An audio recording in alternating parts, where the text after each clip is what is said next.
Sejam muito bem-vindos. Hoje a gente vai mergulhar de cabeça num tema que é simplesmente fascinante: a conexão entre o som, o espaço público e a nossa identidade. Sabe, muitas vezes a gente acha que a cidade é feita só de concreto e asfalto, né? Mas a verdade é que o espaço ao nosso redor é totalmente moldado pelas ondas sonoras e, claro, pelas pessoas que produzem esse som. E para entender isso na prática, nós vamos analisar um estudo de caso espetacular aqui do Brasil, o Olodum. Então preparem as anotações porque essa nossa aula vai muito, mas muito além do entretenimento musical. Para guiar a nossa conversa de hoje, o roteiro está bem direto. A gente vai passar por música, espaço e identidade, a origem do Olodum, o som do samba reggae, depois uma análise da música Ladeira do Pelô, o poder da percussão e fechando com chave de ouro, educação e resistência social. Vamos lá? Então, começando pela parte 1, música, espaço e identidade. A música, gente, não acontece no vazio. Ela ecoa no mundo físico e tem um poder surreal de transformar ruas e praças inteiras. Um lugar que era só de passagem vira literalmente um palco gigantesco de afirmação. Pensem nesta cena aqui, a bateria do Olodum tomando conta das ruas de Salvador, na Bahia. Isso não é só uma banda tocando, é uma verdadeira mobilização de massas. A vibração dos tambores muda completamente a energia do lugar. Ela puxa as pessoas, cria um centro de gravidade e ressignifica a rua. É a prova viva de que o som consegue reconfigurar a geografia de uma cidade e fazer com que todo mundo ali sinta que pertence àquele lugar. O que nos leva à nossa segunda parte, a origem do Olodum. Para começar a entender a origem, a gente precisa olhar para o nome. Olodum não foi uma palavra escolhida por acaso, longe disso. Ela vem de Olodumaré, que na língua iorubá significa Deus dos deuses ou o Ser Supremo. E nossa, isso tem um peso histórico e espiritual gigantesco.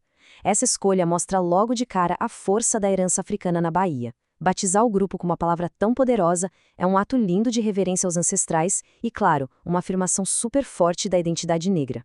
Voltando um pouquinho no tempo, lá para o dia 25 de abril de 1979, foi quando o Olodum nasceu, fundado ali mesmo por moradores do Pelourinho. A ideia inicial era organizar o pessoal para o carnaval, sim, claro.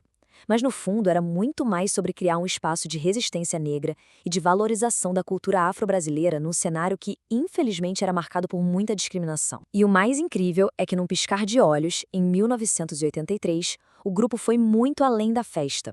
Eles se transformaram numa ONG, um verdadeiro centro cultural focado em impacto social direto nas ruas de Salvador. E a trilha sonora de tudo isso é a nossa terceira parte, o som do samba reggae.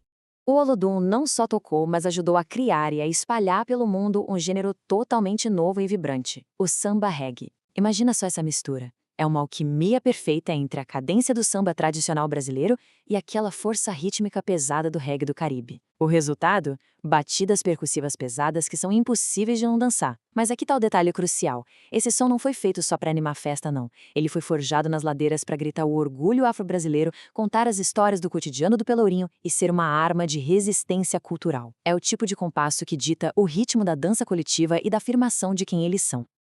Agora, vamos analisar isso na prática, na nossa quarta parte, Ladeira do Pelô. Antes da gente entrar na poesia, tentem visualizar o cenário.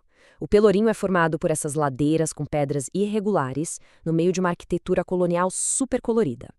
E nesse contexto, subir e descer essas ruas não é só fazer um esforço físico, é ocupar um espaço histórico. É justamente no meio dessas ruas antigas que a narrativa da música ganha vida e a comunidade impõe a sua presença. O lugar em si já é um personagem.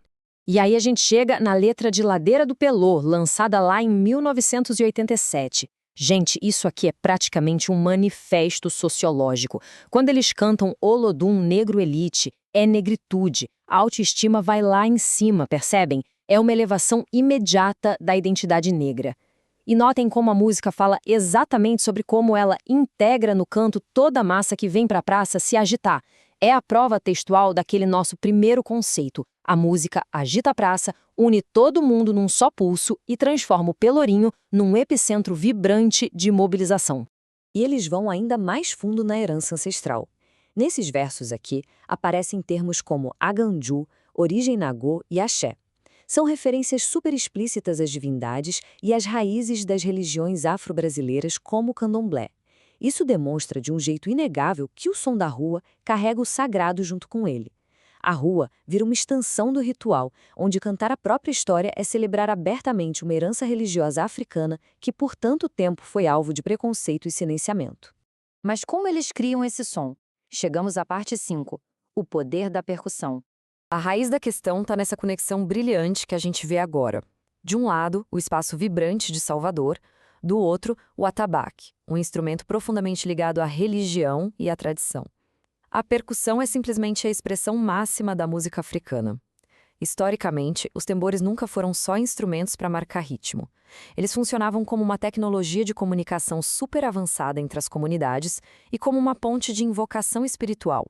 O que o Olodum faz é pegar essa tecnologia milenar e colocar para tocar alto no asfalto moderno.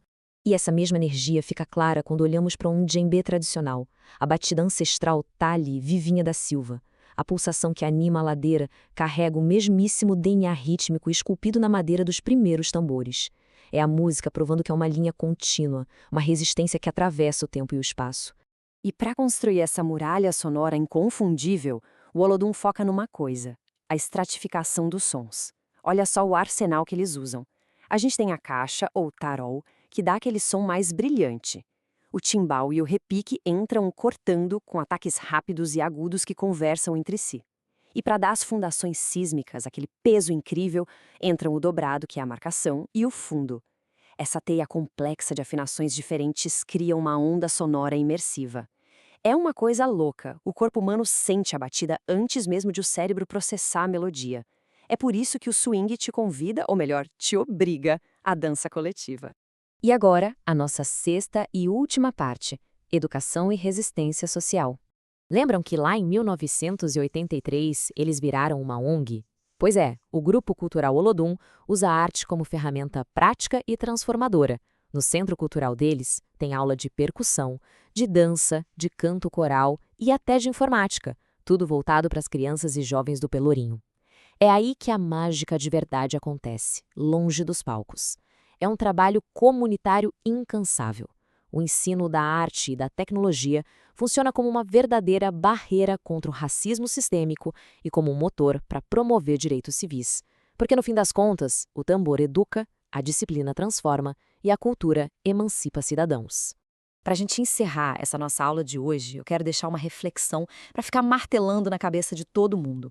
Quando a gente sai de casa e caminha pelas ruas da nossa própria cidade, de que forma a música que toca ali molda a identidade e o espaço daquele lugar? Será que aquele som na esquina é só um barulho qualquer? Ou é um chamado, uma afirmação de comunidade, ou até mesmo um traço invisível de resistência? Prestar atenção no ambiente sonoro ao nosso redor é a verdadeira chave para entender a essência da sociedade em que a gente vive. Pensem muito nisso.